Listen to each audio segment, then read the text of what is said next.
writers. You're well known in this area, and I want you to join with me in welcoming Linda Goldfarb and Linda Gilden back to Nightline. Glad to have y'all. And now you know, Linda, this is cousin Linda. I do know that. I think it's wonderful. Yeah, and the wonderful thing about being back in the area when we came back in 2002 was the fact we were able to connect with our families again.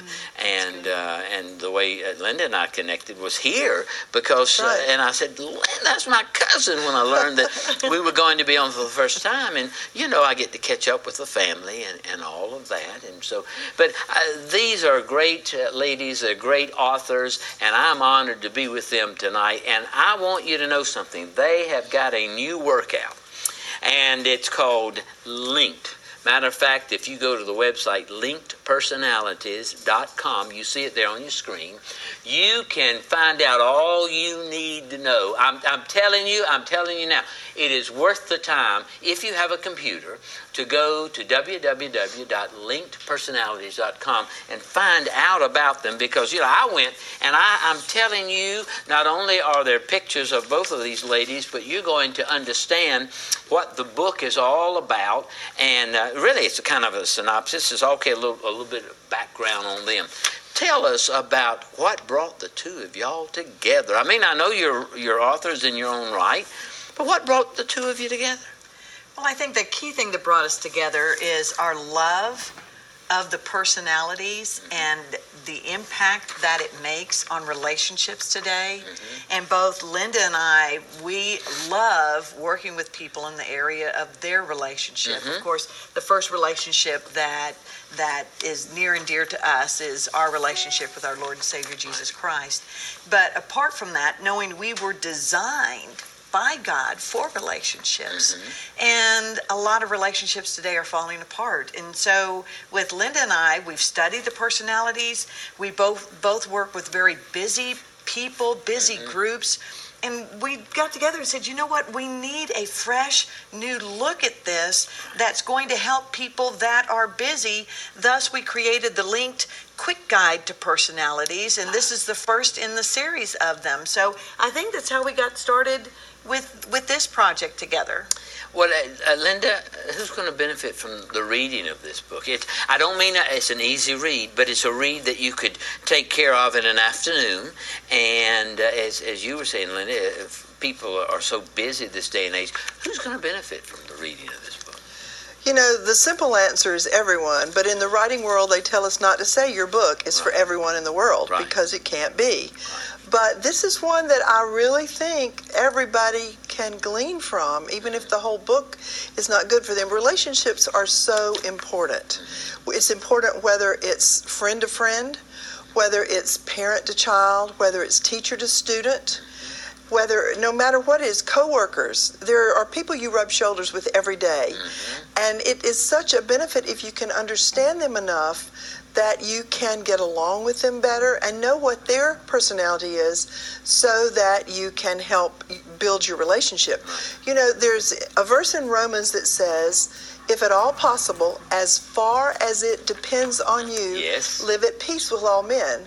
You know what? People that little middle phrase, sometimes people overlook that. As far as it depends on me, it's her, it's him. He did this or he did that or he acted this way. It's not me. But you know what? You do have a play in that, because you can react in whatever way is possible. And you want to react in a way that reflects the love of Christ, but also in a way that will build and deepen your relationship. You don't have to be bosom buddies. That's not possible for everybody to do that.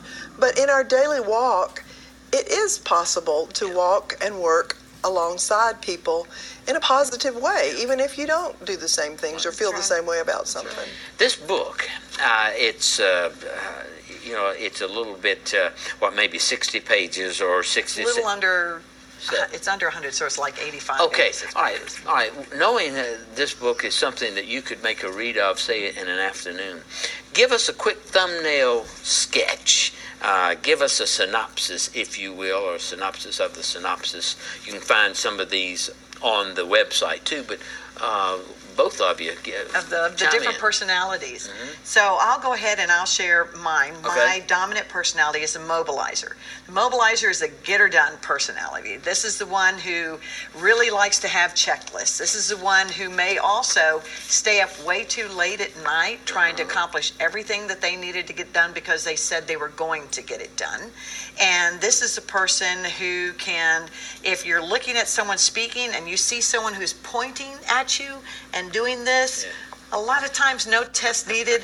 That personality is the one who says, this is how you need to do it, and I'm going to tell you how. Right. And then you also have the socializer personality. Which is part of your personality. Which is part of my personality as well. And this is the one who loves to have a party. I mean, life for them has to have fun. Right. If they don't have fun, it's difficult for them to feel good and to feel accomplished, where other personalities might think what they do is frivolous. Without the element of fun, because that's how they were designed, they're not happy. Right. And not everyone is made to, have a party, but you certainly know when they've arrived because that's when the party starts. Absolutely. And they're charismatic. People are drawn to them. They're very good storytellers, and they love to wear colorful things. You'll see the animal print on them, and you'll see just the brighter colors, So that's kind of in a nutshell what that personality is. Now, if I go over to Cousin Linda over here, I know at least one trait, organizer. Yes. I mean Linda, go ahead. My personality is the organizer stabilizer.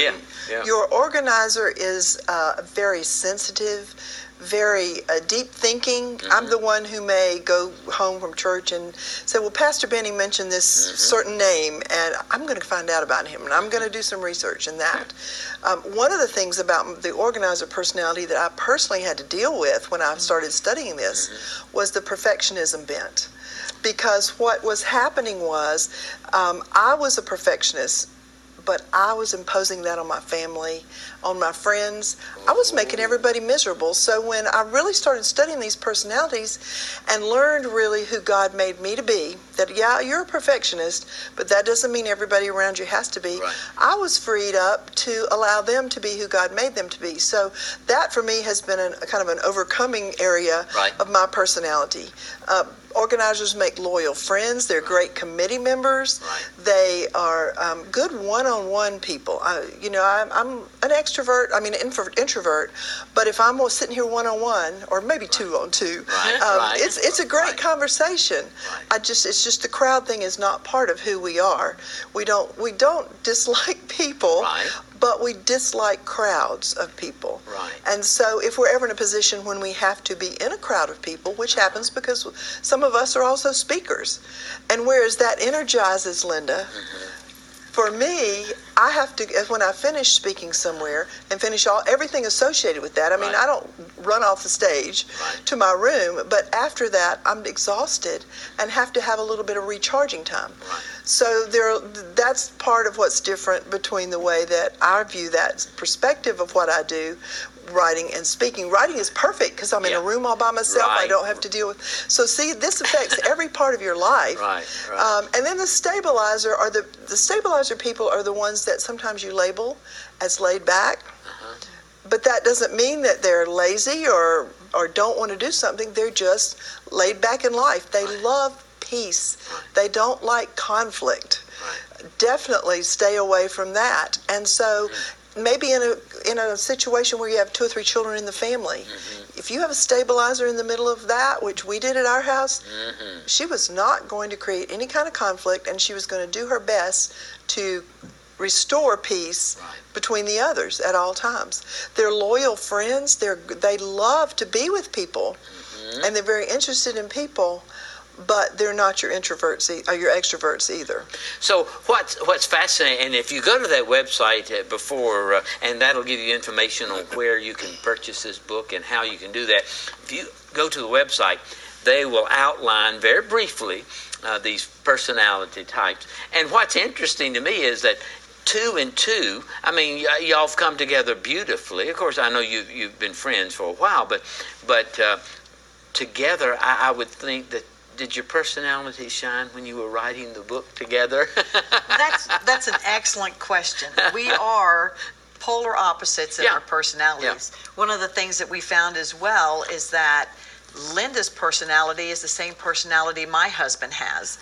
My personality is the same personality her husband has. So not only are we able to write well together and to get along, we have to do it with intention. And I think that's a part of the discovery process, is those that go through the assessment, which is so easy, and they discover who they are. I realize just because I'm outgoing and I speak really fast and I have a lot of ideas, I can wear her out. I can do the same thing with my husband and just kind of go, yeah, but this and this and this. I have to be willing to step back. And I guess that's part of it. I have to be willing. I can't impose who I am on her and say, well, just deal with it. I have to make a choice. And I think that's what makes the personalities, or the quick guide of the personalities, work so well, is everyone realizes this is who I was designed to be. I do have a choice. And then they can make those choices in their families, have their children feel wonderful and not feel like they don't belong. And we find too, a lot of the couples come together and go, wow, I didn't realize when you said wherever you want to go is fine, you really meant it's fine. Well, let me ask you, being a mom or a wife, that helped you? Did that pique your interest in these personalities? Absolutely, because you realize, you've heard people say, I have 5 children and not one of them is alike. That's true, but why is that? And part of that is that they are born with a certain personality. And you can see that personality coming out when they're infants, really. And then as they become toddlers in the way they manage their blocks. And then as they begin to build relationships with each other and with you, you realize you're not going to be able to gather your 5 children and say, now it's time for us to sit down and read a book. Let's all sit down and enjoy this book. Because guess what? Most of them, or part of them anyway, are not going to be probably book lovers. Because they're going to be socializers. They're going to want to have fun. Or they might be some other personality that's not, books are not high on their list. Now your stabilizer children are going to go, yes, we're all going to sit down and read a book. Your organizers will love that because they love to read. They love to learn. But then you've got to take in consideration, if you're going to have the whole group to read a book, the next thing you're going to do is something really fun and something active, something that you can participate in with your kids. And as a parent, I think once we understand and know a little bit about the personalities, we can parent them according to their personalities. We know your mobilizer wants to be in charge. I mean, that's just bottom line for them. So give them a job. So what if it's setting the table or folding napkins or doing something really small? They're in charge of that. And we love it. And they love it. Don't go anywhere. Are you learning as much as I am? I'm not going anywhere. Christopher Sims is going to take us to a song. We'll be right back. Lord, I need you. Come on, Christopher.